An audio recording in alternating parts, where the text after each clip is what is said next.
Greetings to people all over the world who follow Fred Plotkin on Fridays, and special love, as always, to our loved ones in Ukraine. Stay strong.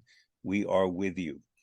I'm Fred Plotkin, and as you know, Adagio presents Fred Plotkin on Fridays. Adagio is a video and audio music streaming service dedicated to supporting artists and to bring opera and classical music to music lovers all around the world. This program began on April 24th of 2020 with the pandemic. My first guest was Thomas Hampson. And in the intervening years, I've had artistic directors of theaters. I've had singers, directors, chefs, coffee roasters, dancers, painters, broadcasters from around the world, people from all the continents. I even had a tiger conservationist from Nepal. But I can tell you that the fellow I have today, I met him in June 2023 in New York City, and he instantly impressed me because I think if we asked him to conserve a tiger, he could do that too. It seems that just about everything that Henning Ruhe turns his attention to, he does with great accomplishment, and I will also say a considerable amount of modesty given his prodigious gifts, which I've come to learn about since we met in June of 2023. So Henning, you join us today from Hamburg, Germany, your hometown. Welcome. Thank you very much. I'd like to start by talking a bit about the fellow that introduced us, because I think he's one of the real gems of the music world. And he's one of the people who's a bit behind the scenes and has chosen to be behind the scenes, but he is remarkably influential. And I'm doing this also because I want to have a public conversation with him sometime, whenever he's ready. His name is Jack Mastriani. And I met Jack, I believe, in 1981, when I was at the Met only a few years, about a few months, about a year. And I don't recall the exact circumstance of who the singer was. I'm guessing it was Marilyn Horne, but I'm not certain. And Jack by then had a very distinguished career with the Houston Grand Opera in arts management. And what struck me particularly about Jack is he took an interest in talent. Whether it was singing talent, I think perhaps he identified in me some kind of talent. I know because he told me that he identified talent in you. And he does, in a very behind the scenes but very proactive way, nourish talent.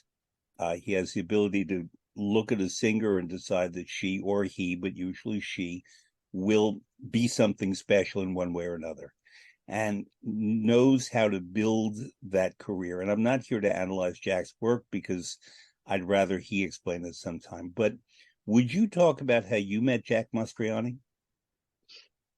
Yeah, I met him in Paris actually for the first time when I worked there at the Théâtre du Châtelet, and I was introduced to him by a mutual friend. And I must say, from there on, it went really quickly. I had the feeling that we really clicked at that point. He was looking for someone to come into his office, into his agency to work with him. And I was at that point, looking for further development. I had just returned from New York, where I had assisted Bob Wilson at his festival out there on Long Island. And I was just very excited to meet such a wonderful personality who, as you said, is such a eminent figure in the opera scene.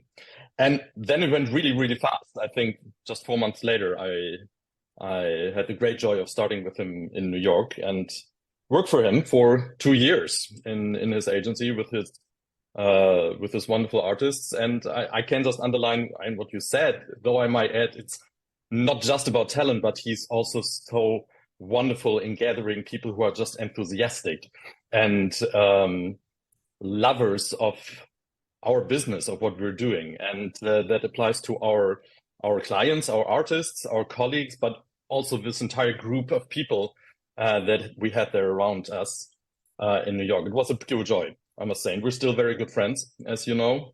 Yep.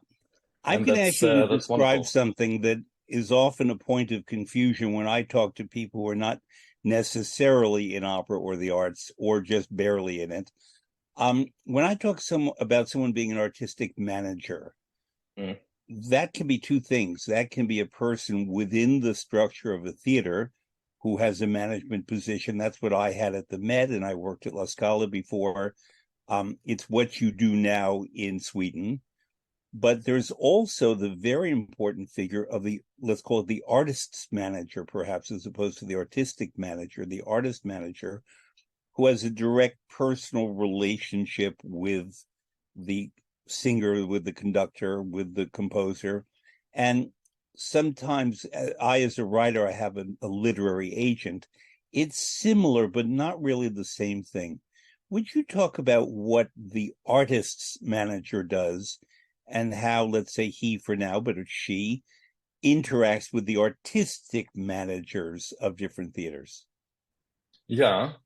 And I would say there are many definitions actually to both sides. I mean, the artist manager, I mean, it goes between the extremes. Let's say number one is just selling the artist to get engagements. I mean, of course, that's the main job. But of course, a good artist manager will, as you said earlier, nourish talents and build someone up. And the same at theaters as well. I think there are many colleagues who primarily need to book artists to present to the audience, and then other colleagues or other structures obviously believe in building up talent and tying someone to the theater and the local audience, which is very interesting. I'm going to give an example without naming names, and you can just run with the example. I knew a manager here who had one of the greatest stars in the business. And when he had the star, everybody wanted this star. But to get this star, you had to hire 5 other clients of this manager to get the star. Yeah. So sometimes the other 5 clients were okay. I'm not saying they were bad, but not at the level of that star. And perhaps you would want a different comprimario tenor or mezzo soprano who plays the maid, rather than the one that you had to take to get the big star.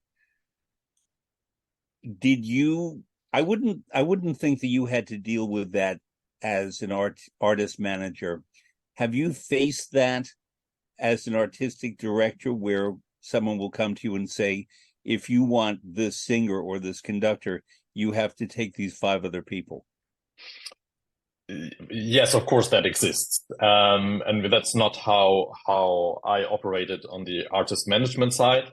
But of course, on the theater side, you get such offers.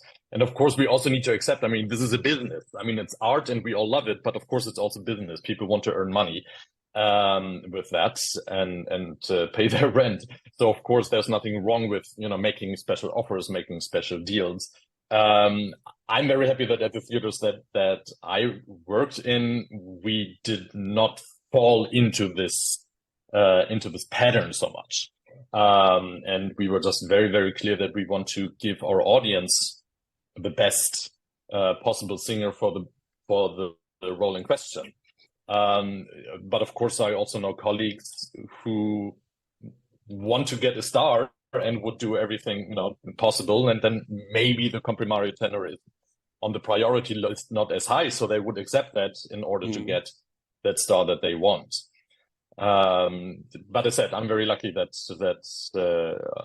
I wasn't in a position where I needed to accept such offers, but it exists. So how did you, as an artist manager, learning from Jack Mastriani and also from other exemplary people, not that there are that many, but there are a few, what did you learn about the development of a singer, and, as Morella Freni used to say, knowing when to say no, as opposed to knowing when to say yes? I'll just give one general example. When I worked at the Met, we did a lot of Wagner, and we needed a lot of tenors. And I would often see these large young men, often from places like Oklahoma, Kansas, and Nebraska and Texas, arrive with a big Wagnerian voice, but not the experience, the technique, or whatever. And they would have 5-year careers. And then their voices would be shot. And then we'd have another, man like that come in, as opposed to, say, men from Germany and Austria who had more training and built up their strength and their Wagnerian chops, let's call them, to be able to have longer careers. It's still very hard to sing Tristan or Siegmund or Siegfried or Tannhäuser for these different roles. But there was the temptation, I saw it here in the States, to make money by having the next large man with a tenor voice and blonde hair come to the Met, sing, and then disappear. It was kind of like using up lamb chops and then you got a new sheep. Yeah. Talk about, if you would, the taste, the patience, and so on that a manager of an artist has to have to build her career or his career. Yeah. I mean, that's really one of the biggest challenges, I would say, for young singers growing into this profession. And again, it depends a bit on which educational system, but also which theater system you come out. I mean, in Germany and many Central European countries, as well as in Sweden and the Nordic countries, where I'm now, there is this ensemble tradition. So it's just very, very common that you would be in a theater for several seasons, sometimes, up to 10 years, in your family, in which you can grow, in which you can try out roles. And if it doesn't work, you go into another direction without having to fear that you can't pay your rent the next month because you have a monthly salary. That also has his pitfalls. Some singers don't really then get out into the world because it's a very nice situation, of course. So whereas in other systems where the market is more focused on the freelance singers, of course, young singers, they need to go from engagement to engagement. And if you then have a talented young singer who gets such engagements, and you're young, you're eager, you want to get out, and at that age, I don't know about you, but I can certainly say I believed the best of me back then. It was very hard to hear from people, "Oh, don't do that, you're not there yet." That's very hard to accept if you're a young person ready to conquer the world. So you have someone dangling that carrot in front of you, and there it's really, really, really important that the artist manager and the singer have really a relationship that is built on trust. Otherwise, that can be a very stressful situation between the two of them. If the manager always says, "Don't do this, don't do this." Yeah, but I need engagements. Yes, but this is not right for you yet. And we have seen this in many cases where young singers went too big too early. We have also seen cases where young singers were waiting too long. Yeah, I mean that's sometimes a bit of a balance thing. But in the end, of course, you also need to see what chances are coming along. It's not just we wake up one morning and say, "Okay, now I want to sing that role," and then this engagement just happens. But unfortunately, it's not that easy. But it's a tricky thing, and you know what? There are no straight answers. It's so individual for each singer, for each situation, and there's so much luck involved in all this. You need to be at the right place at the right time. You need to know the right people. I got this question so many times, not only from young singers, but when I ran the young artist program at the Opera in Munich, for example, we got these questions quite a lot, for example, from politicians or from our sponsors even, who supported our program. And it's impossible to give an answer. It's so individual. And every singer in that phase, there's so much development going on. They just left home, basically. They might be in a completely new country. You need to settle in. Then you're in that age also where you have to think about, do I want to have a family or not, for example? Those values all shift. Yeah. during that time. And there's no one-fits-all solution I for want to get this. to Munich, where you worked for a long time, a bit later, because it's a magnificent company, Sure. one that I have Yeah. had the great pleasure of being a part of and attending since 1976, actually. So before you were Oh, born. wow. Yeah. And I was a teenager. I was working in Italy at the opera in Bologna and already got to Munich when I was 19. And Wonderful. but I wanted to get to that later. I want to ask the flip side of what we're talking about, the other end of the career. There was she's still alive, a magnificent singer who had a major international career, and all the great conductors wanted to work with her and did. She was very inspiring. And was a major theater in America, not the Met, it was another theater, um, where this artist appeared every season for about 10 years. And she did all of her most famous Mm-hmm. roles that she would have done in Milan and Vienna and Munich and London and New York sometimes. And after that, the general director of that company, who was a mentor to me, said to me that this general director would not bring back this artist because her audience, it was a woman, had seen this artist in all of her roles. And we did not want to see her again as Mm-hmm. Violetta or Desdemona. And therefore, a relationship that had been built with this city and theater and this artist was terminated simply because the artist didn't have any new roles that were deemed worth presenting at this major American city. Mm-hmm. I know artists in their 50s now who are fantastic, who are beginning to feel the pressure of what can you show me now? Mm-hmm. There are great artists such as Carita Mattila and before her Anya Celia, who would evolve into different repertory as they got older and the voice changed. But there were other artists who would sort of keep their vocal technique beautiful. I'll name a famous example, Roberta Peters, and who looked gorgeous in her 60s, but they didn't want to hire her as Gilda when she was 62 years old, even if she could sing it and she could look it. Mm-hmm. Because the artistic directors of theaters say, we want new people as Gilda and Susanna, or Rosina and the Barber of Seville. And these major artists don't necessarily want to take supporting roles. And it's a very delicate thing. I don't want to say to ease them out. I don't want to ease them out. On the contrary, I want to keep Mm-hmm. them active and in theaters, but maybe not doing what they did 35 years ago. Right. How do you, either as the artist manager or the artistic director, deal with that delicate issue with a great artist? Mm-hmm. Mm, yeah, it's really a tricky issue, I think, for the people who are standing on stage,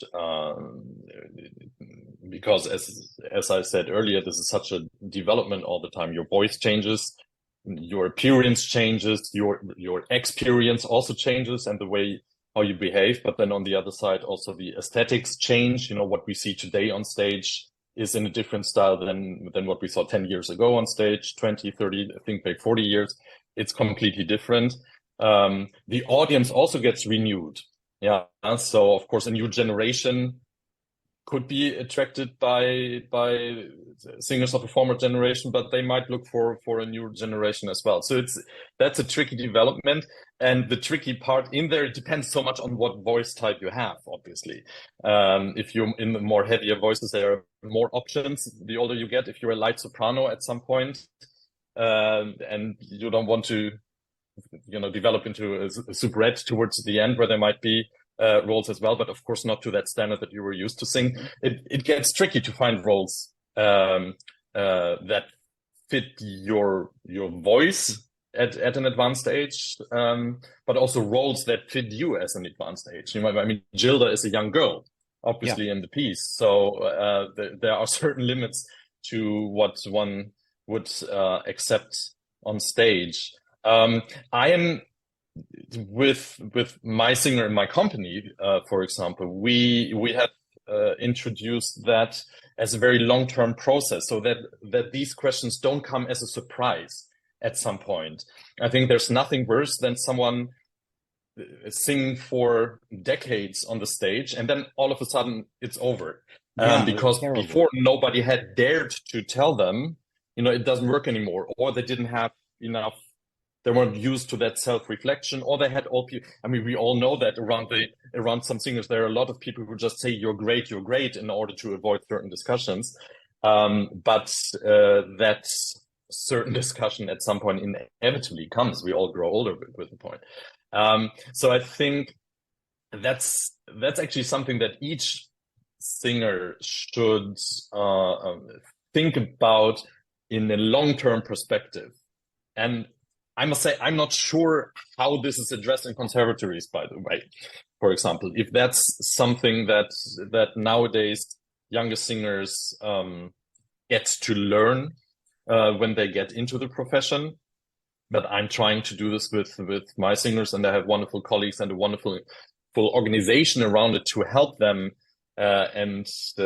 Also, I must say, luckily in Sweden, the social system helps a lot, because there's a lot of support for artists from a certain age who, for example, want to transfer into another profession in the business, for example, who would then take a role backstage, or go into completely different directions. So that, of course, helps a lot. But I think the support system, and here again, the artist manager, of course, have really big responsibility. And that's not, it's not a pleasant conversation to have. It's not easy to address certain issues. And age and that development, that's only one thing, but so many singers have other vocal issues that many singers tend to avoid to look at, and it's important that someone brings that up, and even if that might not be the nicest thing to hear for a singer, they also need to know why they don't get engagements, for example. Otherwise, that can be a very frustrating experience for both sides. The one side thinking everything is going well, why don't I get engaged? And the other one not daring to approach the subject. So as that, I think addressing the issue while it's still at a point where it doesn't hurt so much, because there are options to take, I think is very important. I'm going to go back to the example I made of Roberta Peters. And I do this in part because I think it's profoundly important that young singers and people studying to become singers, conductors, stage directors, and so on, understand who their predecessors are. Because now when I work with young singers and I ask them to name their favorite singers from the past, I've had a couple of them say to me, Renee Fleming. And I say to them, Renee Fleming is not a singer of the past. She is an established international artist who continues to grow and develop and take on new repertoire and look for new opportunities and challenges. And she's not ancient by any stretch of the imagination. She's very beautiful and she cultivates her artistry. So all of that, the fact is they don't know people from before Renee Fleming, because Renee Fleming is still with us. I once mentioned the names Kiri Takano and Joan Sutherland into a group of young singers. No one in the room knew who these two ladies were, not even recognizing the name, let alone identifying one as a sort of a dramatic coloratura, Christina Nielsen type singer. The other is a gorgeous, physically, but also vocally, Mozart Strauss singer. They didn't know that. So they don't know to turn to these examples for study. And we're not talking ancient history with Joan Sutherland and Kiri Takano. Kiri Takano is still alive and beautiful and so on, and Sutherland died a few years ago. But I mean, we have to know these names. Somehow the only name that sticks from the past is Maria Callas, because she's a whole other phenomenon that has very little to do actually with opera, but just more about celebrity and having married or almost married Onassis and rivaling Jacqueline Kennedy for all that stuff, but not about Callas's artistry, which is a remarkable thing to study. December 2nd of 2023 is Callas' centennial. And I think we'll see some revival of interest, but it's going to be the same usual stuff about Onassis and so on, and not about the artistry. And that really troubles me. I'm going to do a few shows maybe in December about Callas' artistry. But Roberta Peters did Pilates with the original Dr. Pilates. She had in her 60s a magnificent physical stamina. I don't know if she dyed her hair, I don't care, but she looked youthful. Her voice was in perfect shape. She understood everything about maintaining and carrying on a long artist career, but she was not getting the offers for the roles that she could sing. And as she once said to me, I did not do all of this preservation and work to play a teacup, which was, I think, L'Enfant de la Sortilège, which the Met offered her as a means of trying to ease her out, or a teapot, I forget which, but it was some little role, just to give her something. It's challenging because you're working in Sweden now. One of the great Swedish singers was Elizabeth Söderström, who evolved through her career as a young, neophyte Susanna type, and she became a marshal. And while the voice in some ways got a little parched and dry in places, the artistry was extraordinary. And I think what we're missing now are examples of artistry. I'll give one more example, then you'll take over. There is an Italian mezzo-soprano named Elena Zilio. And Elena Zilio sang, maybe she sang with Callas, I don't know, but she sang a very long time ago. She is a quite elderly mezzo-soprano. Antonio Pappano in London had the wisdom to use her a lot in different small roles in Andrea Chenier. And this past summer, she sang Suzuki in Madama Butterfly in, I believe, Torre del Lago at quite an advanced age. And Italians responded to this because Italians venerate older artists and acknowledge that maybe she doesn't have all the vocal resources, though she kind of does, but the artistry is magnificent. And what I want when I see an opera singer perform is not just the voice. I don't frankly care too much about the looks because that's what we have makeup and wigs for, but the artistry.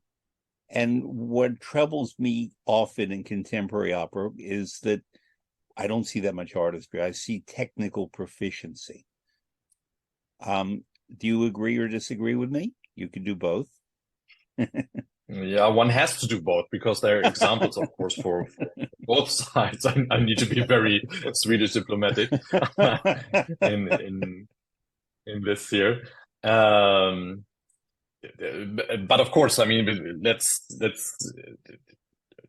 one thing, of course, that is just a part of all this is that nowadays this whole topic of marketing has become such a huge issue for all companies because we need desperately to sell the tickets, and we're in the competition with all the other wonderful forms of let's call it entertainment, if you want so, or other offers that are out there. And the world of marketing nowadays, when we look at it, is very focused on being young, being fit, being beautiful, and fast fashion. That's what we talked about earlier. Yeah, you need someone new to look at, and it's not very focused on a longer development, for example, and certainly not on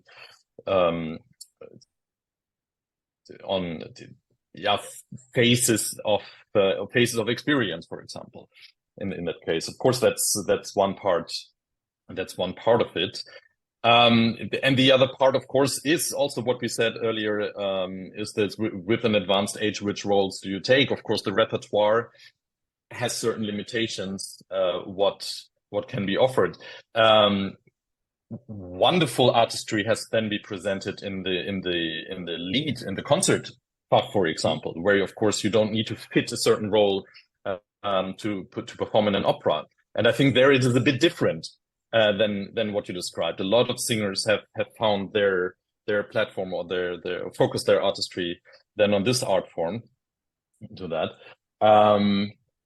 to give us enjoyment with exactly that artistry that you're talking about. One thought that I had earlier when you said that about the young students who didn't know these old recordings, isn't that amazing that in this age of technology where you can have access to everything with a push of a button, um, these enormous resources that are out there are not used because they are so plentiful and they are so easily accessible. Yeah, so I don't need to study them because when I need them, I'll find them. Um, and I mean But I that's not think what only we in our field, also are that's in a lot of missing fields. there, sorry to interrupt, regarding young artists, but also audiences. Because if you don't Mm-hmm. have an educated audience, we used to have a clothing store in New York called Sims, and the motto for Sims was an educated consumer is our best customer, because they would go into the clothing store knowing what they wanted or what was good, what material Mm-hmm. worked, how the cut of a jacket would work, how a woman's shape Yep, yep. would work in a particular dress, and so on. In other words, I may not have the body of, pick your most famous muscular man or very slim man. I don't have either of those, but I know how to wear what looks good on me. And I Right. learned that in Mm-hmm. Italy, frankly, within the years I lived in Italy, because Italians know that. But not everybody does. Many people go for the latest fashion, even if it looks terrible. A certain former president of the United States wears very expensive suits, but they don't look good on him. And he only wears one red tie every day, and therefore it's boring. It shows a lack of taste and imagination. But similarly, 4 hour opera, for connoisseurship of singers and conducting and stage directors, um, how many people have I met who say, "Oh, I saw Madame Butterfly. I don't need to see it again."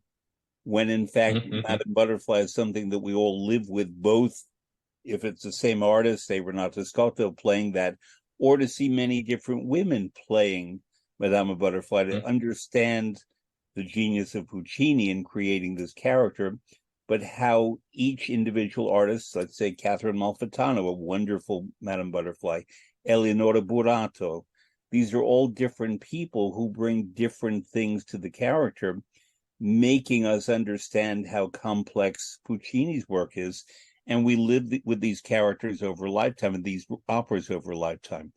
I think the problem is with young singers and artists, and I work with them a lot, is I say to them, let's say we're working on Madame Butterfly.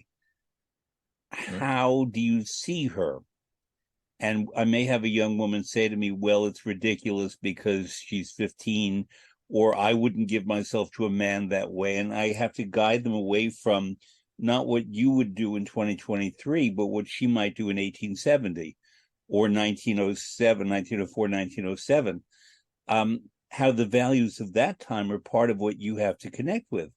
And therefore, listening to, watching a Callas, a Scotto, a Frani on film, not live, a Malfitano, all these different people who took on Martina Royal, Leontine Price on recording, all these people who created fantastic but distinct portrayals of Madame Butterfly. And we don't need to Mm-hmm. know the secrets of how they got to where they got. I know because she told me what Leontine Price brought as she prepared the role, but I promised I wouldn't say it publicly, and I won't. But she told me something very personal about how she got to play that role emotionally and musically, because she said that it was such an emotional experience that she worried that her voice would break. And all of Mm-hmm. that gets lost if we're just teaching young artists how to technically sing it, and that there's so much more to creating the role in the text and the history and so on. And so if I were to send them to Adagio and say, enter Madame Butterfly, if you find 20 different artists playing the role, how do you know which one to go to? You can listen to all 20, but you want to do selective, educated listening. And that's why you need teachers. That's why you need to do reading. That's why you need to talk to audience members about whom they liked. And this is just one role.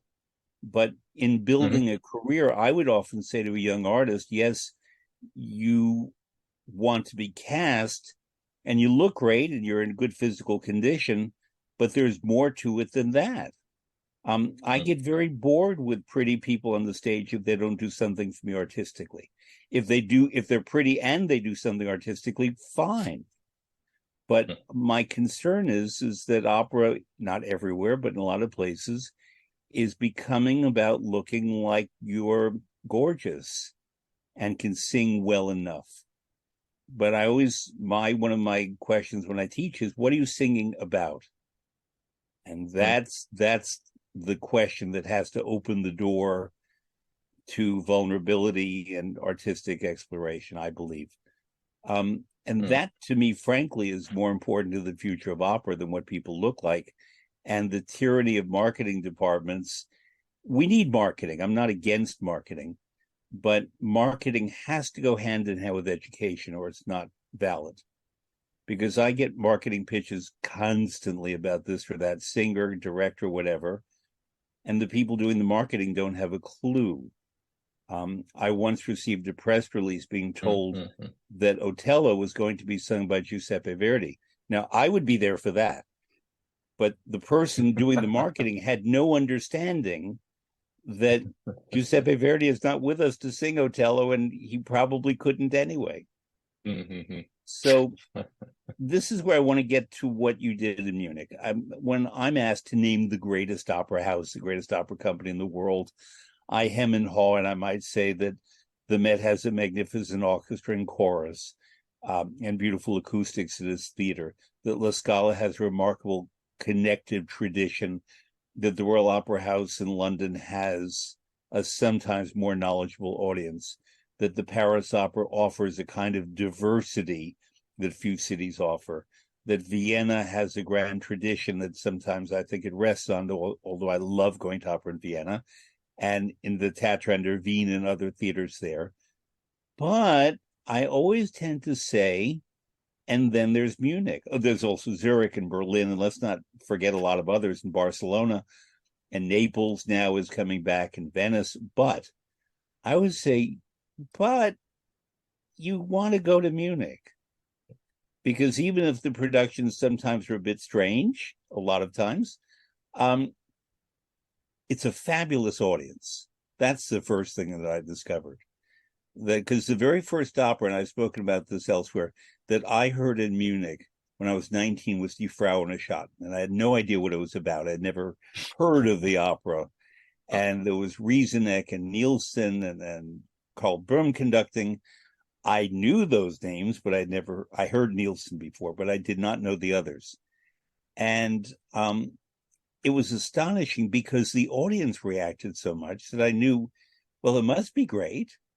And I'm just not prepared yet. So let me go out and get prepared and learn Die Frau ohne Schatten, and then every other opera. And whenever I go to Munich, it's an extraordinary experience to go to the opera, because I think Munich and Barcelona have the two best audiences.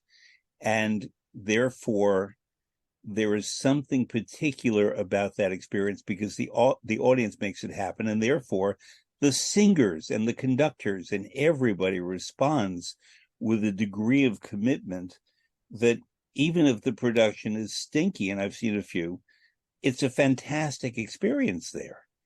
And then Munich, at the culmination of its season in July, has what I think is the greatest opera festival in the world.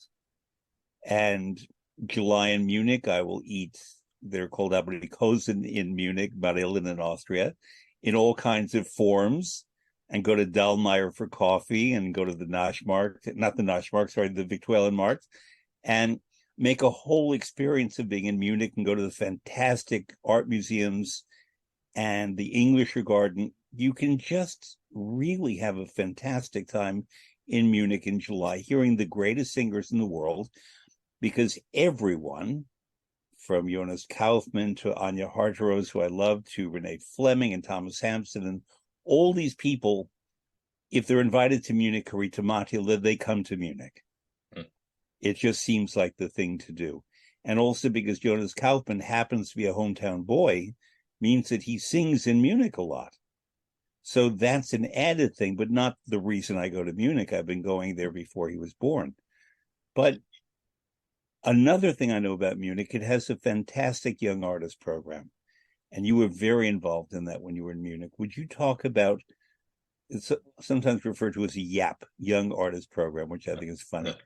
How do you build and run an outstanding and meaningful, is my word, young artist program? Yeah. First of all, I have to address what you said before, and I have to underline it was an incredible time in Munich, I must say. I was there for 13 years altogether, and it's true what you said. It's an amazing theater, but it's also an amazing, as you said, audience, or an amazing community there. And I started there in 2008, when Nikolaus Bachler took over as general manager of the house and brought a really nice new team involving me into the house to take over. And of course, we could already build on that tradition that is outstanding there, and that has so much to do with the experience and the exposure also that this audience has from this big repertoire that this house offers. Now, we played more than 40 different pieces in one season, plus numerous concerts and smaller things here and there. And that's a wonderful thing, because you don't need to wait for 5 years to see your next Magic Flute. You can go next year. And as you said earlier, you can maybe in 1 year see it with the 2 different casts. You can so you can understand what it's all about, what different singers bring to it.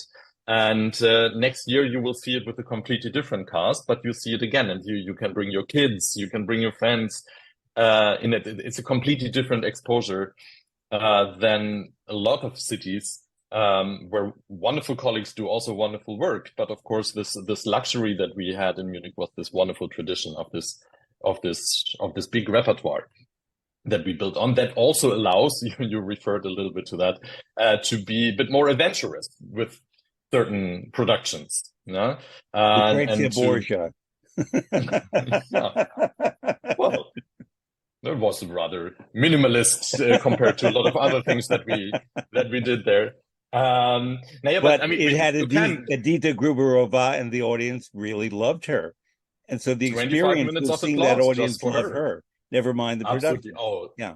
She had such a wonderful fan group in Munich. She did her last performance of her career. She did in Munich, and it was there. Just magical. I know. You were? Yeah. Why didn't we meet back then? I've been asking myself today, how come we didn't meet at least 30 times previously, because we were in the same places. But anyway, I'm glad we met through Jack. We might have actually run across each other. Yeah. But you were asking about the Young Artist Program, and that's something that we that in Munich that had a tradition some decades ago, where people like Brigitte Fassbender, for example, were part of.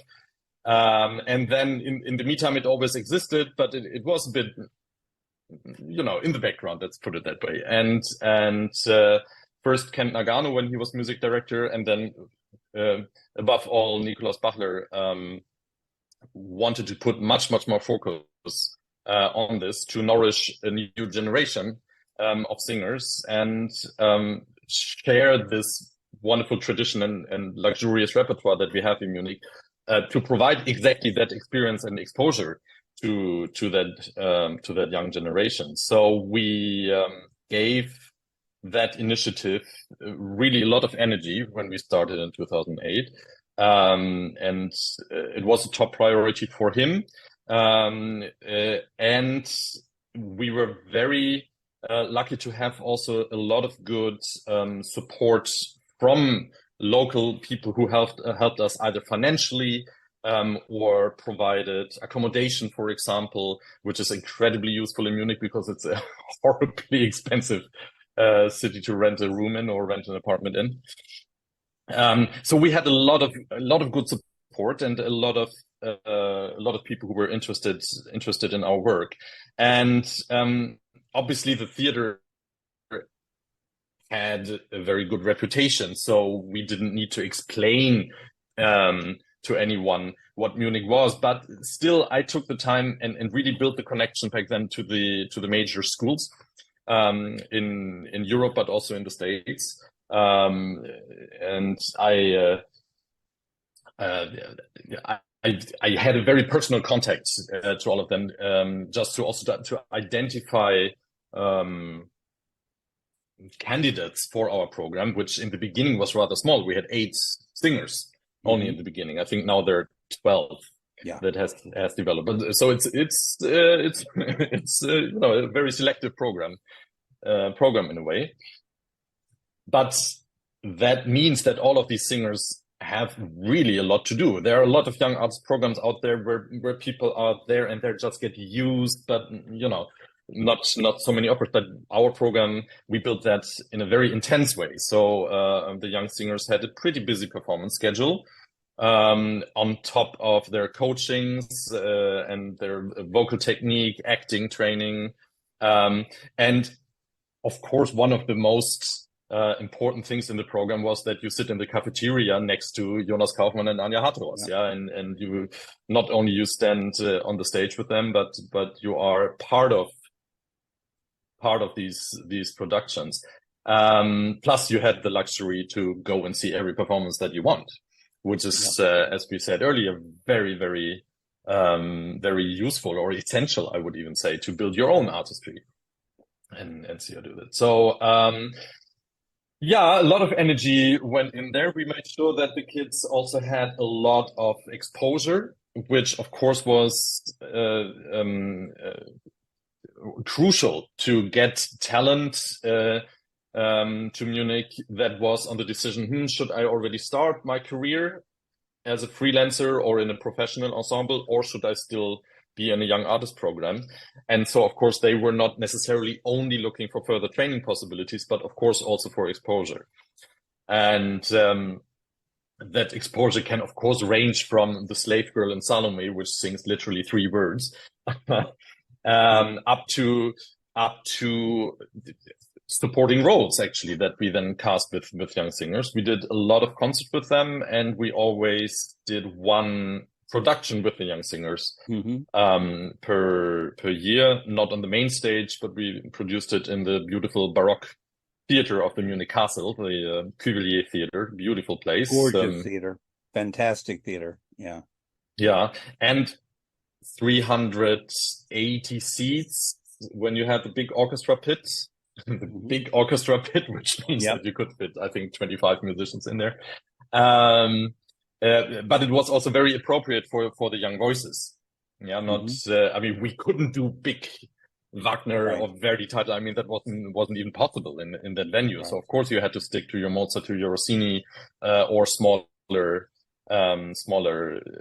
pieces, Albert Herring and pieces like this. But in a professional setting. And I think also what Nicolas Bachler as a general manager, I mean, for him it was always important that what we do was of the best quality possible. So it was not, just a show for the kids or with the young singers. I always say the kids, but of course they were adults already. But of course it required the same quality standards that we would have to all the performances of that theater. And that was sometimes a bit of a challenge, of course, because you needed to get to these standards, which unfortunately requires some pressure on the performers.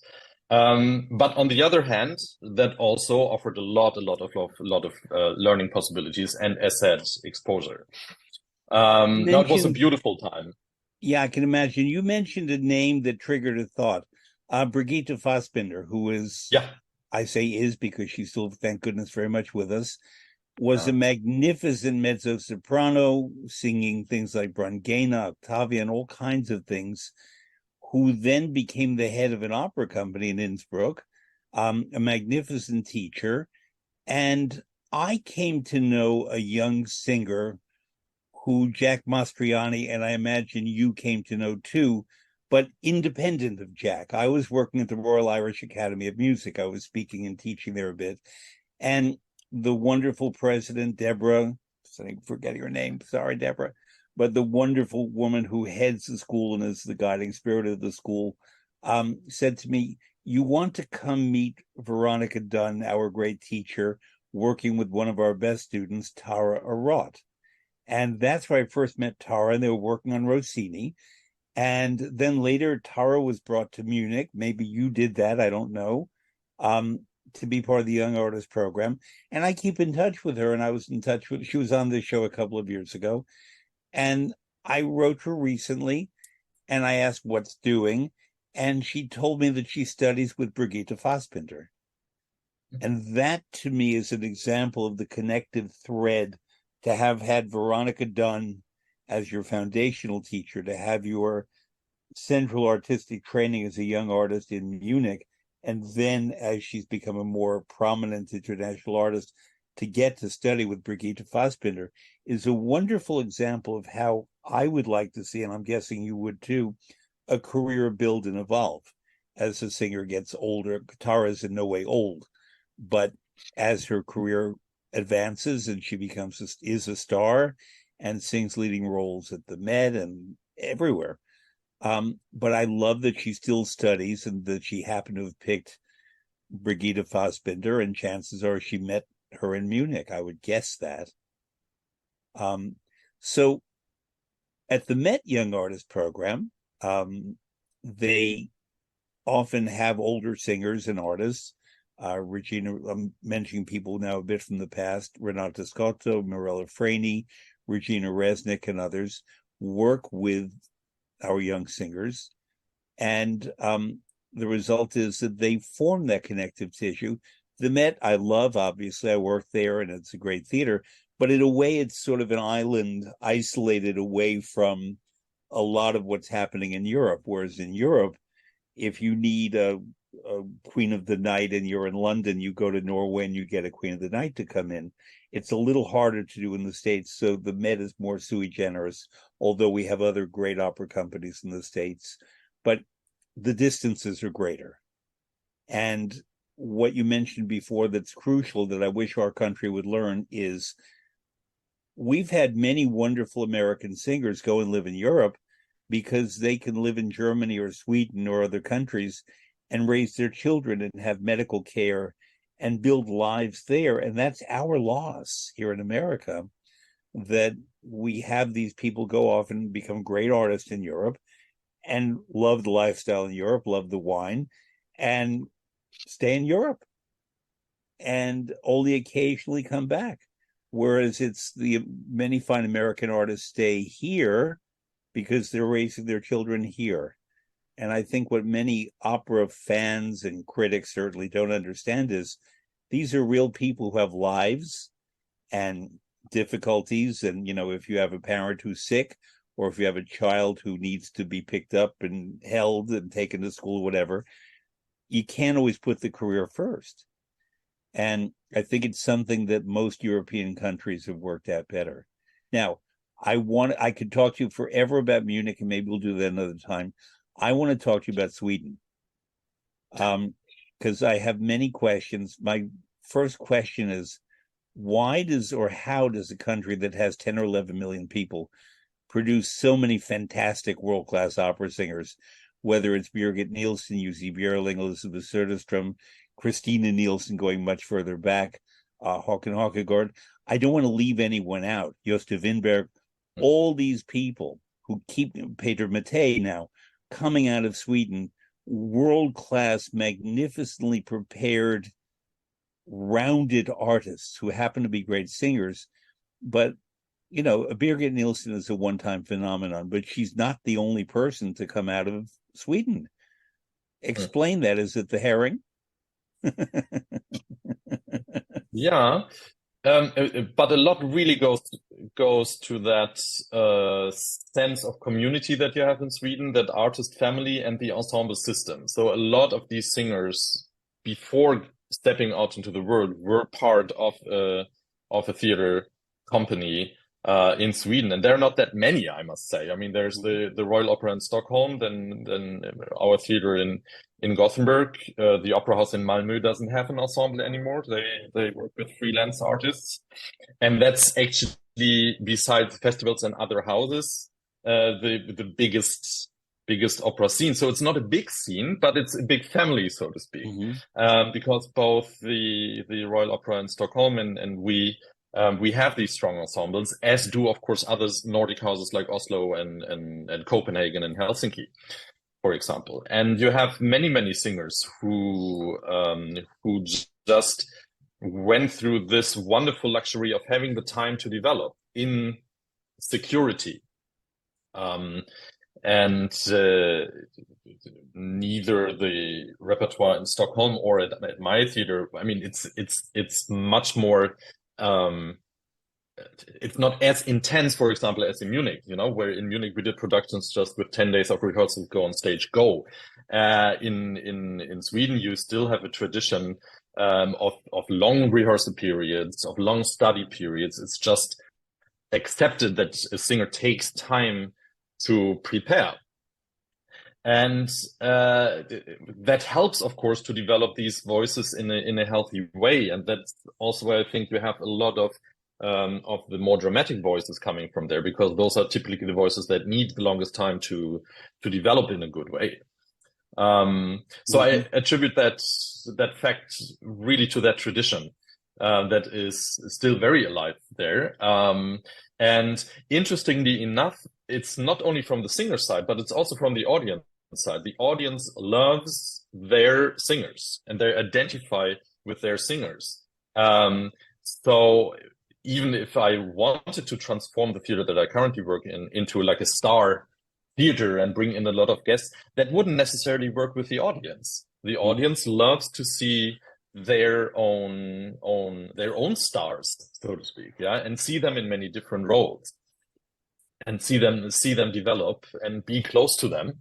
And the wonderful thing in Sweden is that everybody is so approachable and not as distant, for example, as in Germany. So it's not at all about this star cult in a way, and much more relationship based, and for an artistic development that's very valuable, I must say.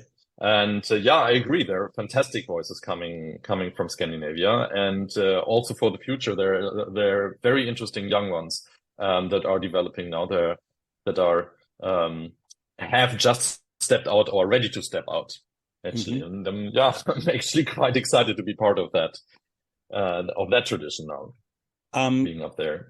People who know me tend to associate me with my love and knowledge of everything Italian, and that's true. But what they don't know is that my actual first passion was Scandinavia. And there you go. Growing up in Brooklyn and then Manhattan, I had the Norwegian pianist Leif Ove Ansnes on in 2022. And I adore Norway. I adore all those countries. Growing up, I knew the Danish tenor Axel Schütz very well. He was a guest in our household. So there were these influences who were there who were Nordic. We met Finns. I became friendly with Martti Talvela, the great Finnish bass. And I loved the sense of not only equality, but, liberté, égalité, fraternité. It seemed to be more real in Scandinavia than France. And this belief in equality and the sharing of resources, sustainability, before we had that as a word, seemed to be an operative thing.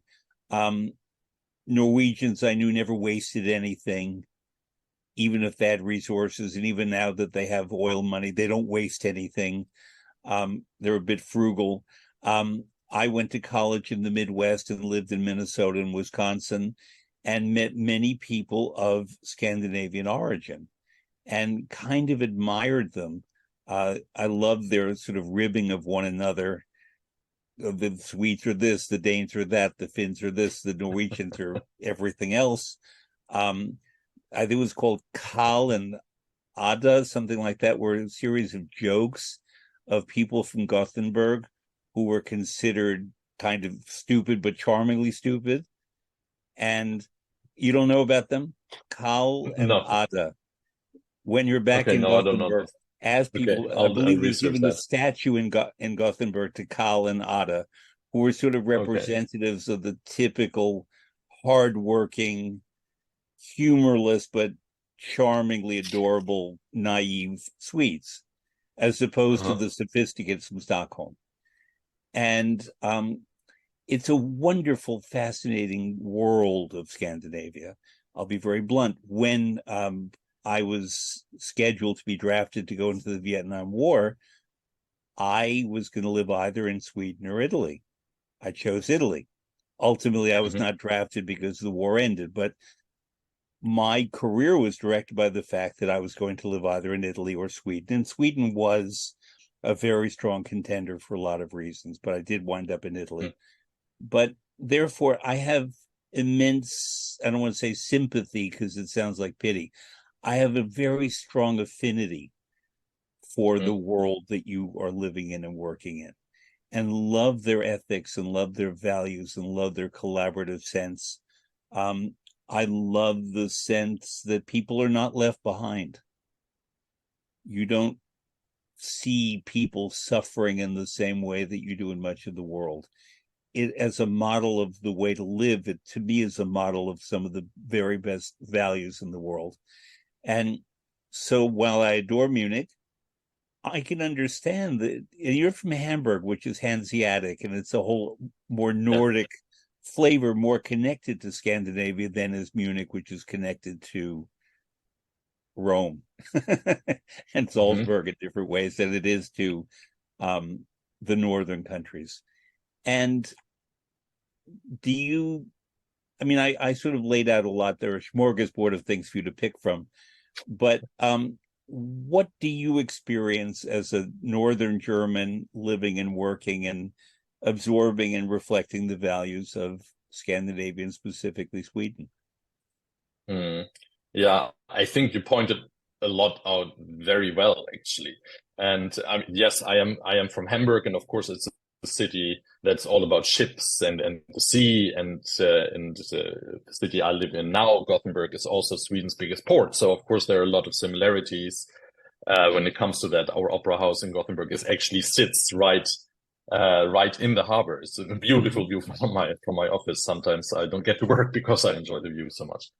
Um, um, it's, as you said, a much less competitive society, much less competitive culture. It's really all about being together, about group decisions, and a lot about democracy. Everybody has their say, and everybody has to have their say. I mean, this is really a right that I can't take away. And that was, even though there are a lot of similarities between Germany and Sweden or the Nordic countries, but that's a completely different way of working. I come, of course, from a German tradition that is slightly more hierarchy oriented, and in Sweden, it's, as said, it's about groups, and it's about bringing everybody behind you. Um, and my Swedish teacher told me that anecdote, and I'm not even sure if that's true, but he also said that this was dating back to Viking times, where also because there was no Viking king in a way, so everybody who ran a ship had to bring everybody behind him. Otherwise, they would kick him overboard. Yeah, so it was all about consensus, and that has that has many upsides. It has downsides as well, of course. Taking a decision takes just much longer, as in other cultures, because you need to discuss a lot. You need to bring everybody behind you. You need to look at every view onto a certain subject. So it's really not a culture of turning turning something around right away. But on the other hand, once a decision is made, everybody had the possibility to be part of it. So even if I then don't necessarily agree with the decision that is being taken, I know that I had my possibility to influence it and be part of it, and I accept it. And I mean, one example, of course, was we had this in the pandemic now, where the world knows that Sweden took a very particular own way, and that was, I mean, there were no mass protests in Sweden, for example, as you had in a lot of other countries, because it was just, okay, we are doing this together. We trust the information that we get. Maybe at some points that wasn't the best decision, but still, we're in this together, and so the whole situation was much less. there was much less panic in it. There was a much more reasonable look at the situation. Now, I don't want to get into what was judged wrong or right. That's not the point. I'm just telling about the dynamic of the society, and we really have that in the day-to-day work. I meet with our employees, with our singers a lot, much more than I would do at a German theater, for example. And not only about repertoire decisions, but you also talk about what's called in Sweden Arbeitsmiljö, the work conditions, for example. Yeah. Work-life balance has a much higher value, for example, than it has in Germany and certainly the States. It's much more accepted that you know what, the idea is that like an employer is responsible for the employee, and not just for the salary, but also for the well-being of that employee. And there are a lot of people also in my company who are on lifetime contracts, for example. So it's definitely not a hire and fire culture, but it's a culture of inclusion and long-term development. And as said, that has beautiful sides in it, and it has some challenges. Every system has advantages and disadvantages, and the challenge there is that, as said, it's to come to a decision takes much longer time. On the other hand, and I have that with all international teams who come to my house and work there, and you go into the cafeteria, you can talk to anyone about what's going on. Everybody is part of what's going on and knows what's going on. And I had this director from Germany who came in and said, "Oh, everybody looks so healthy and happy here." And yeah, it's true. That's really true. And it's a very enjoyable experience. I want to mention a couple of things relating to that, but also I remembered Deborah Kelleher is the president of the Royal Irish Academy of Music, and it's the Lindemann Young Artist Program at the Met. Now, right, your website for the Gothenburg Opera House, which I believe is operaen.se, is just the best opera house. Did I get it right? That's Operan. That's the Royal Opera in Stockholm. My one is opera.se. Very so you easy. Spell it out, please. I want to get it correct. opera.se. .se. Okay. Yeah. It's just don't put the N. I mean, website. You can put the N in the end, but then you end up in Stockholm. God, I want to stay in Gothenburg for now. It's just the best website I've ever seen for any opera company in the world, because you go to it, and as you said, not only are there the singers, there's you with a very handsome picture, but there are the people who serve in the cafeteria. There are the people who cook in the cafeteria, because this understanding that, you're only as strong as your weakest link. And if the person cooking the Swedish meatballs does not get it right, no one's happy. So not to single out that person, but I could see the entire staff of your company, and not just the famous stars singing, and not just the executive directors and so forth, but everyone. And that to me was such a wonderful and refreshing way, because it gives them a sense of participation in what goes on the stage. So that if you are doing Der Fliegende Holländer, and you have a Senta, and she comes to the cafeteria, they know who she is. Yeah. And the other way around. Yeah. And the other way around. That's also the interesting thing. So everybody knows, but how many companies can say that the soloists know the names of the people who are working in the cafeteria? Well, I will say in my years at the Met, they did.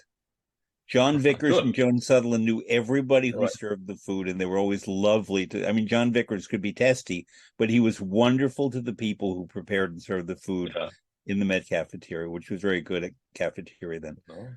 But you need they food were not to sing. You need energy. You did not go on the Met website and see the person preparing salads in the Met cafeteria, whereas you would in Gothenburg. I think it's terrific. I loved it. I loved going through all that. I also want to point out that your opera house you're building, and you correct me if I say this wrong in any way. The structure is a bit like the Paris Opera and the Royal Opera House in London, in that there is a building, and there's the chief executive officer, and then there's the person in charge of opera, and then there's the person in charge of dance. You're the one in charge of opera. And London is that way, and Paris is that way, and I guess other theaters too. I mean, in Milan, where I worked a lot, there's the general executive in charge of the place, and it's always been a he till now, is also in charge of opera and everything that's put on the stage. Whereas in London, Paris, and Gothenburg, it's divided. Is it that way in Hamburg too, I think? Actually, I don't know what the current structure here in Hamburg is, but it's true that in our house the highest position is the CEO, as would be in other. I think in Madrid it's called president, or Right. you have these positions there, and then we have the dance company and the opera company, and it's a wonderful thing to build the program together, I must say, with the dance company. I very much enjoy having them as partners in the house, and obviously we share the same facilities, we share the same technical crew. It's a terrific modern company, so they don't use the orchestra as much as the traditional company would, but sometimes they do, and so of course we try to collaborate. But each of us has our own department. But the point I want to make is the building opened in 1994. Exactly. They began, I think, in 89, and ground was broken in 91. And therefore, it's a modern building. And a number of years ago, people will remember there used to be a magazine called Opera News. I used to write for them a lot, and I did a story for them once in an all-Scandinavian issue about the modern and older theaters for opera in the Nordic countries, so that Helsinki had the old Alexander Theater, and it had the new Finnish National Opera. Stockholm had the old, beautiful Royal Opera House. Copenhagen had the old little opera house, then the magnificent new opera house. And the last one to come along was Oslo, which created its very famous destination opera house like Sydney. And Gothenburg is the fifth largest city in the Nordic countries. And you have your opera house, which is modern in design, but also, from what I know, I've not been to Gothenburg, it is pretty great inside from a production point of view in terms of your stage capabilities, your lighting positioning, because unlike Stockholm and unlike the old theaters in Helsinki and Copenhagen, it's a modern theater, so you could purpose build with modernity. The opera house in Oslo, where I do know it pretty well, uses a lot of Norwegian materials, so that some of the seats in the lobby are made of fleece, which is sheepskin, and it smells like lanolin in the lobby of of the opera house in Oslo. Did the Swedes take a very different aesthetic for Gothenburg than what the Norwegians did? I'm not criticizing one or the other, but is it a very different aesthetic in Gothenburg than the new opera houses in Helsinki and Oslo? Or Copenhagen? I mean, it's a different architecture, of course, but of course all these houses are from the same era in a way. And I mean, the old theater in Gothenburg still exists. It was, the company just moved the old theater, which is called Stora Teatern, big theater. Ironically, I think it has 700 seats. And it's actually very nice story back then, because it was not just the opera company who got the money and we built there. They gathered back then a lot of local support by local patrons, companies, and of course different institutions, that we want finally to have an opera house where we can play the big repertoire. I mean, that stage in that old theater is tiny. You couldn't do Strauss and Wagner in the original orchestration, for example. You just couldn't. And there was a big enthusiasm back then when finally the house opened. Of course, that went, as all these processes go, a bit up and down. And yeah, well, now next year in 2024, we celebrate a bit of an anniversary because the company didn't celebrate the 25th anniversary, so now we're celebrating Yeah. the 30th anniversary of the house, and it's the right time because the whole city is in a complete redevelopment. The old port has been moved out of the city, now container ships and everything. Old shipyards that went broke several decades ago, of course, they don't exist anymore. So there's a huge part in the middle of the city that is being redeveloped now as residential areas, and the opera sits right in the middle of that. And A so bit now like we're in this Hamburg wonderful in that way, right? with the Philharmonic Hall, the Yes. Elbphilharmonie. Yeah, And the Reeperbahn, I think it's called. I mean, Hamburg has some of the most gorgeous parks and districts, and is a very, and I mean this in the best way, bourgeois city that's very elegant and very sophisticated. But then there are some rough areas, and famously the Beatles, yeah, went and played when they were a new band. They went to Hamburg because that's yeah, the only place that would take them before they became international superstars. right. Hamburg, by the way, is, I believe, still the second largest city in Germany, right? It's bigger than Munich. Yeah, yeah, yeah, And it's yeah, it in is. many ways the publishing capital. I write for many years Hmm? for a magazine based in Hamburg. And it's a very cultured, very open, tolerant city. Helmut Schmidt was from there, I believe. And it has a wonderful flavor to, I mean, it's a great city, but it's different from a lot of other German cities. Berlin has its very complicated history. Munich loves itself, let's put it that way. Frankfurt is much better than it's given credit for. I like Frankfurt a lot. I do. I really do. And Goethe is from Frankfurt, and there's a good food tradition there, and it's on the Main River, and they call it Manhattan because of the little skyscrapers there. I like Frankfurt, I do, and Hmm? I've been to most German cities except for two, Cologne, the fourth largest city, and I've never been to a place that's very important to you, and I should have gone there years ago. I've never been to Weimar. I've been Yeah. to Leipzig a lot and Dresden a lot and all nearby areas. Been to Halle. I've never been to Weimar. You studied in Weimar because what I my did. audience Yeah. doesn't know about you yet is before you started all this management stuff, you were a very accomplished, acclaimed pianist. Now, how did Yeah. that start? And when did you decide to leave professional pianism and become an artist's manager and an artistic director? Mm. Mm. Ooh. Talk about Weimar first, because Sure. Well, I was I talking about really I one. have to get to Weimar. It's number one on my list of places I've not been to. Weimar, I mean, it's a tiny city. I think there are 60,000 people living there. It's really small for today's standard. But in this small city, you have with the highest density of cultural institutions and cultural traditions. It was a city that was incredibly important for the cultural development of the classical arts.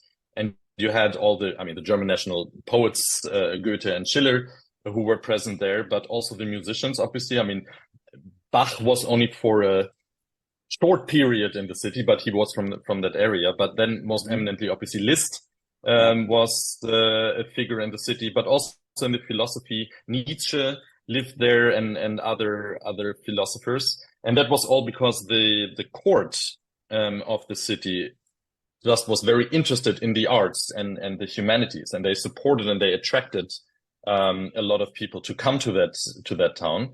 And I mean, it's to study. It's just amazing. You are inspired by all this, and you have this wonderful music conservatory named after Franz Liszt nowadays. But right next door, you have the Bauhaus Academy because the Bauhaus Hmm. also started in Weimar. You have this phenomenal architecture um, university right next to it, and you get inspired turning around every corner. It's Hmm. it's a beautiful place. Um, of course, after 5 years, you know everybody. Yeah. So then you want to also, move on. But it was an incredible time to be there, especially, and we know all that when we study, and it's beautiful that you can just focus on what you're doing. And there are just three places where everybody goes in the evening. You didn't need to back then. We didn't have cell. Oh God, no, Yeah. I sound very old. But You're I not. didn't have cell phones back then. So, but you did not need to arrange anything. You just Yeah. went to those places. No, but it's a city of wonderful culture. It was the European capital of culture in 1999. The city was preserved pretty well before that already. So East Germany had already seen this as something they'd like to show to the world. But of course, there was still a lot that needed to be done. And but they did a beautiful job, and I can only recommend for everybody to go there and visit all these wonderful museums that you have there, and these places. Yeah, but you know what? I started playing the piano when I was 5, so I have been a musician all my life, and it was only later on where as a pianist, it's either you are an international soloist at some point or you will never be one. It's at that point, and then it's the question, what do you want to do? And I at that point didn't see myself as a teacher. I didn't want to go into that. Also, I had not discovered opera at that point, so working with singers wasn't on my horizon, really. So and I had a pretty good high school degree, so other professions were open to me as well, and that's why I first actually started studying political science and journalism, and went I know into that. I was going to ask you about that and history. and history. Yeah, I exactly. studied Here, history and journalism. I didn't do political oh, there you science, go. but I studied history and journalism. But with me, it was I always intended to do writing and things like what we're doing today. But I also knew that I really wanted to work in opera first and foremost, and I did and do.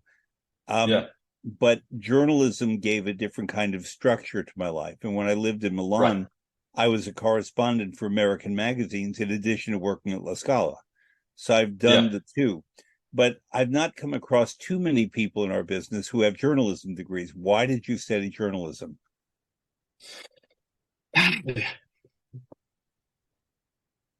It always fascinated me, and that applies as well as being an artist, actually, to bring stories across, and to tell people about something. And it was a beautiful thing to study journalism at a university degree, where you really learn that writing is not about just putting your opinion out there. Yeah, but it's so much bigger, so that you can bring the full picture across, and stay a bit back. And that's actually the same thing that you would do as an artist. Of course, you need to throw in a lot of your personality, but of course you cannot become that person, or that person on stage, that you are portraying. Yeah. And so that was very, very close, and an incredible experience. But of course, I couldn't let music go. I realized that. So after back then in Germany, that we didn't have the bachelor and master system. We had like diploma degree. So after my pre-diploma, I realized, no, I need to go back into music, and that's where I discovered the programs that at that point were fairly new in Germany, of arts management or arts administration, I think they're called in the States.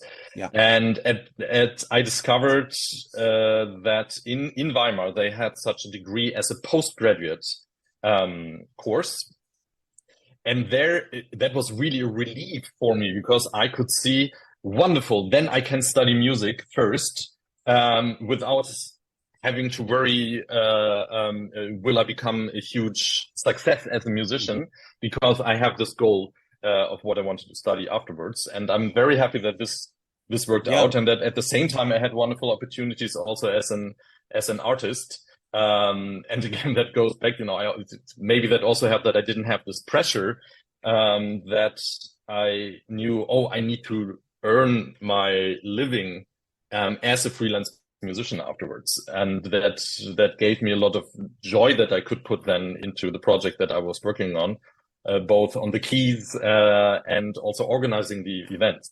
So I And have a big I question must for say that you. Yeah, go ahead. You go. yeah, just to add that, I mean, this combination of knowing what it is, what it means to be on stage, and the knowledge how to organize it, I think that's for me a very, very defining combination. For me, that some colleagues don't have, and it's sometimes in the staff, and you say, those crazy singers, and oh, why do they make so many problems? And it's like, yeah, but you don't know what it means to be on stage and to have this adrenaline rush, and you are irrational in that moment, and you need to have this energy out, and you can't contain yourself all the time or obey to rules because you are in that state. And it is just very helpful for my current job, in management, to have gone through that myself, so I can relate to that. Well, I have a related question, but before I ask it, I want to get back to Weimar. Part of the fascination for Weimar for me is the fact that one of my very favorite operas, and one that I teach all the time, is Lohengrin. And Wagner, because he was a political rebel, had to escape from Saxony and never got to see the presentation of Lohengrin that he wrote in Dresden. And it was Franz Liszt who presented the first production in 1850, I believe, in Weimar. And Wagner didn't get to see Lohengrin in Germany for many years after that. And obviously he developed a relationship with Liszt.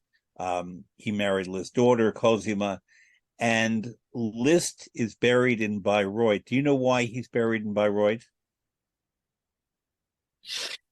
If you read Liszt's will, his last will and testament, he had this unusual request that he be buried in the place where he dies. So had he died in Saarbrücken, he would have been buried in Saarbrücken. Had he died in Toulouse, or had he died in Perugia, that's where he would have been buried. He died in Bayreuth, but he's not buried with his daughter and son-in-law. He's buried in the town cemetery with the original Tristan and Isolde.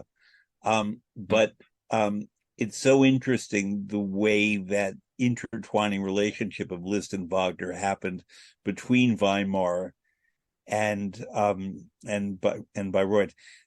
Liszt to me remains a fascinating figure, not necessarily my favorite composer, but what he did for musical culture. I'll give you another example. When I was reading up about Gothenburg, one of the most important early musicians and teachers in Gothenburg was the Czech Moravian or Bohemian composer Bedřich Smetana, who was the teacher of Christina Nielsen, and that happened in Gothenburg. Christina Nielsen being the Joan Sutherland of the 19th century, in a way, more than the Birgit Nielsen. And Liszt was the primary teacher of Bedřich Smetana. So Liszt's influence on everyone else is in a way more remarkable than even what he did as a pianist and as a composer. So my question for you is this. I have known colleagues of yours who began as musicians, who remain wonderful musicians and devoted pianists, and as heads of opera companies, they bring their musical gifts, they bring their ability to sit at the piano and play something out that they say, this is how I understand what Beethoven meant here. Whereas I know other heads of opera companies who maybe have no musical preparation or have some, but not the ability to sit down at the piano and work through something, not where you would override a conductor and say, this is what the singer should sing or do, but this is how I understand it. And those companies, and I imagine yours is one of them, where the head of the company can sit down and do that, have a different relationship to music and the musical values. That's how I see it. Is that how you see it? I I have to think about that question, to be honest. In relationship to other colleagues, of course, I can't judge their work, but of course, I mean, for our profession, it's incredibly important that you can, I mean, read a score and judge the musicality also of your singers. I mean, as we said earlier, it's not just about the technique, but also about the musicality, the artistry that goes in it. And of course, for that, you need to go into it yourself and look at it. And I mean, I try to stay active. I play recite. I mean, I established a song recital series at our house as well, that I also take part in. Partly to stay active. The pianist collaborator with the singer? Pianist, yeah, exactly. That's yes. great. Yeah, and that on the one hand, of course, it's for myself, but on the other hand, that makes me much more trustworthy and relatable, also to our artists, but also to the audience. And I just find it I find it very important to have that connection to the art that we are producing. It's essential, actually. I mean, I couldn't produce something that I don't identify with, or that I don't that I can't feel and read myself. Incredibly important. When you and I met in June of 2023, we had a very long, leisurely lunch on a sunny day. Yes. After the fact, I felt I was a lot more talkative than I should have been because I wanted to listen to you and to our beloved Jack. And I even wrote to Jack and I said, I spoke too much. So I've tried, while, directing our conversation a bit, to really have you speak more, because I think it was important. And number one, if Jack says to me, you're great, then that's enough. But I also recognized in you someone with a lot of values that I emulate and try to respect. And so in preparing for today's conversation, I read up a lot about you. And my final question is, did I leave anything out?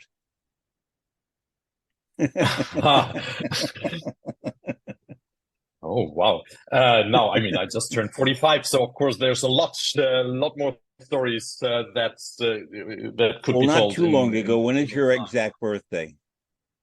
On the 9th of August. So the 9th of August. Okay. So that was a while back, but happy birthday. Thank you very much. And but 45 is a wonderful place to be. It's every age that you're in is a great place to be. I agree. But I think that 45, given everything you've done and everything that you still can do, and I will not ever ask the question that people ask all the time is, what next? I don't care about that. Do really well what you're doing now. But I think that you're positioned in an interesting place as a 45-year-old, in that you understand who Joan Sutherland and Kiri Te Kanawa were and what they mean and why we still have to love and respect and study these artists. And, UC Bierling, let's go all the way back to our favorites, Leonie Rieseneck, in my case, Morella Freni, Renata Scotto died not too long ago. I was fortunate to work with all these people. And at my age, I'm a generation ahead of you.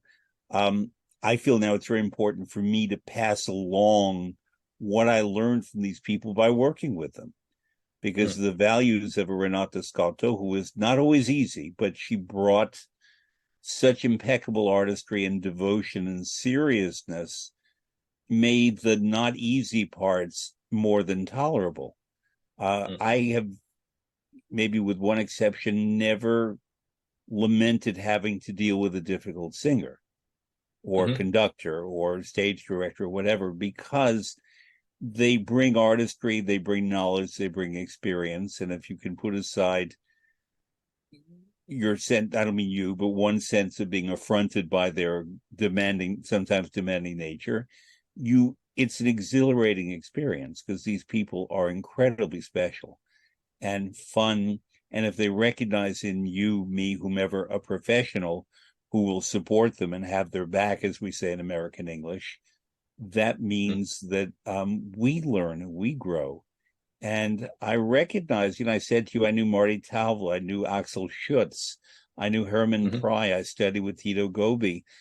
It's incumbent on me now to pass along what I've learned, and this program on Adagio is part of that, but I do it in many other contexts as well. I really believe in it. And I realized we were talking about birthdays and also days of death. Um, there's a particular cake that I'm going to have to come to Gothenburg to have with you on November 6th. Do you know it? It's the Which one? Gustavus Adolphus cake, Yeah, yeah, yeah. Yes. which is eaten on November 6th. He was the Gustavus Adolphus II. The third is the guy Yeah. from Balo and Moscow. But apparently he was a great military and leader and a man who helped build Gothenburg. And so there's this cake that's only eaten on November 6th, and there's a national competition. And it seems that Gothenburg often wins the competition for this chocolate marzipan cake. Now, you're from northern Mm. Germany, so chocolate and marzipan are at home for you too. In where is it? Bremen? Is it Kiel? Where? Lübeck. Lübeck Thank is you. Same marzipan. area. Yeah, Lübeck, exactly. Thomas Mann. Mhm. But yeah, I think that a city that has a cake that celebrates people and celebrates Mhm. tradition is a place that I would be happy to visit. And I'm very happy that they have you. Having now gotten to know you over two conversations, one in New York on a summer's day, and now this conversation, um, I understand what Jack Mastriani told me about you, and I'm very Oh. thrilled to get to know you. Mhm. So Thank you very much.